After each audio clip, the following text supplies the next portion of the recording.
series in 2025 did not try to please, they tried to say something. This top 10 highlights shows that take a stance, take risks, and leave a lasting impact across today's streaming landscape.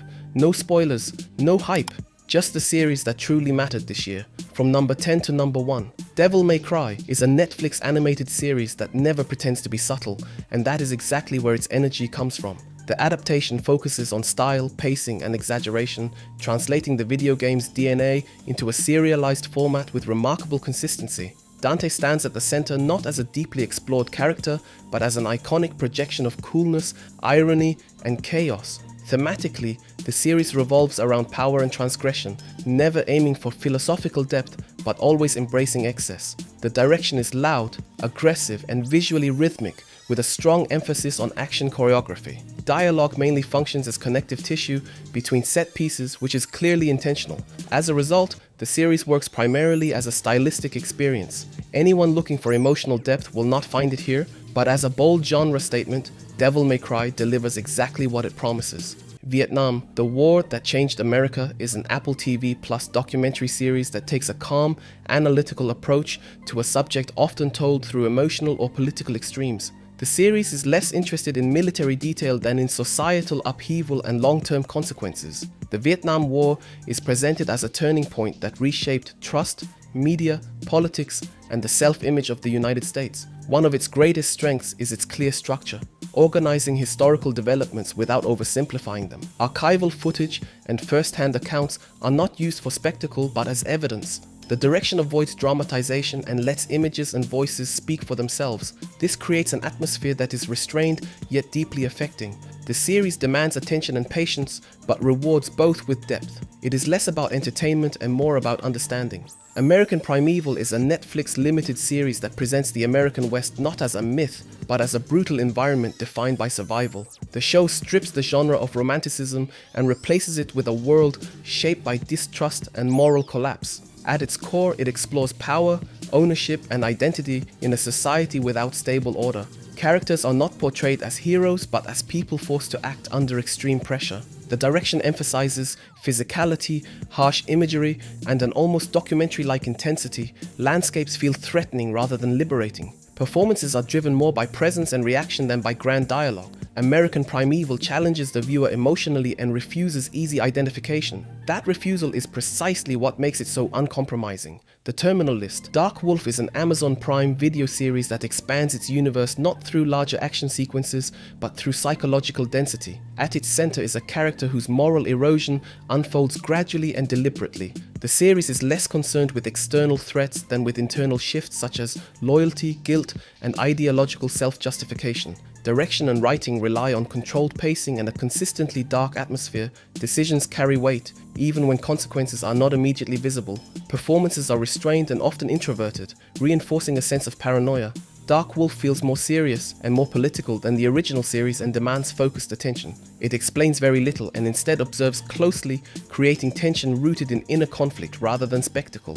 The Studio is an Apple TV Plus comedy series that draws its strength from observation rather than punchlines. It centers on the modern studio system, caught between creativity, financial pressure, and fear of failure. Humor is used to expose structural issues such as decision paralysis, brand obsession, and creative self-censorship. Characters are deliberately exaggerated yet close enough to real industry archetypes to remain believable. The dialogue is dense, fast-paced, and often more bitter than expected. Direction and editing allow scenes to breathe instead of forcing jokes. Performances rely heavily on timing and ensemble dynamics. The Studio is not a slapstick comedy, but an industry satire with a quiet undercurrent of melancholy. On Call is an Amazon Prime video police series that approaches law enforcement with a deliberately raw and immediate aesthetic. The show avoids traditional story arcs and focuses instead on fragmented moments of calls, decisions, and mistakes. Its central themes revolve around responsibility, escalation, and the uncertainty of moral judgment in everyday situations. The use of body camera, perspectives, and a fractured narrative structure creates strong proximity. Characters are not idealized, but portrayed as functional, sometimes overwhelmed individuals. Performances feel intentionally unpolished, contributing to the show's authenticity. On Call is not built around major emotional climaxes, but around tension in small, unstable moments. Mobland is a Paramount Plus crime series that occupies familiar territory, yet uses it primarily as a stage for power struggles and loyalty conflicts. The story is less about criminal acts and more about control, fear, and family hierarchy. Direction and visual style are precise, cold, and driven by atmosphere. Chaos is not glorified, but presented as a functional tool. Characters are archetypal in design, yet gain weight through strong presence. One of the most striking elements is the balance between dialogue-heavy scenes and visual tension. Mobland takes its time, letting silence and unspoken threats build pressure. Performances dominate the series and give it gravitas. Adolescence takes the third place as one of the most intense and demanding series of 2025. It is a Netflix limited series that commits fully to emotional escalation through proximity. Instead of pushing plot forward, it observes the reactions, fractures, and psychological overload. Its central theme is not guilt, but responsibility within family, school, and public perception. The direction relies on long, intense scenes that leave little room for distance, creating a sense of inevitability. Performances are exceptionally precise and carry the series almost entirely, grounding every moment in emotional credibility. The portrayal of adolescent perspectives feels unsettlingly authentic, never sensationalized or softened. Adolescence explains nothing and forces active engagement. It is emotionally demanding and deliberately avoids clear answers, which is exactly why it lingers long after it ends and earns its place in the top 3. Dexter: Resurrection claims the second spot by reframing a familiar figure through a more introspective and consequential lens. It is a Paramount Plus series that revisits its central character and shifts focus from the act itself to its aftermath. The show is less interested in why things happen than in what follows once consequences can no longer be ignored. Thematically, it explores identity, repression, and the impossibility of starting over.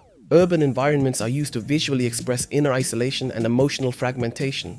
Performances carry much of the weight, particularly through a clear reduction of irony in favor of psychological tension. Dialogue remains quiet and understated, increasing pressure beneath the surface. Resurrection feels more mature than earlier chapters, less playful but more focused, and stands out as a carefully controlled character study rather than a nostalgia-driven continuation. Pluribus takes the #1 spot as the most conceptually ambitious and unsettling series of the year. It is an Apple TV Plus science fiction series that builds its central idea not through spectacle but through social observation. At its core lies the question of what individuality means when conflict appears to vanish. The show uses its dystopian premise to examine control, conformity, and resistance without offering easy conclusions. Direction and writing emphasize restraint, slow pacing, and a persistent sense of unease that quietly shapes every scene. Characters appear deliberately uncomfortable in a world that seems perfect on the surface, reinforcing the series' underlying tension. Performances are subtle and finely tuned, sustaining internal conflict rather than external drama. Pluribus never fully explains its world, leaving deliberate gaps that invite reflection. It is demanding, unsettling, and thematically resonant, making it the defining series of 2025. Those were my 10 most important series of 2025 across Netflix, Apple TV Plus, Amazon Prime Video, and Paramount Plus. If you agree or completely disagree, let me know in the comments. Leave a like, subscribe to the channel, and I will see you in the next video.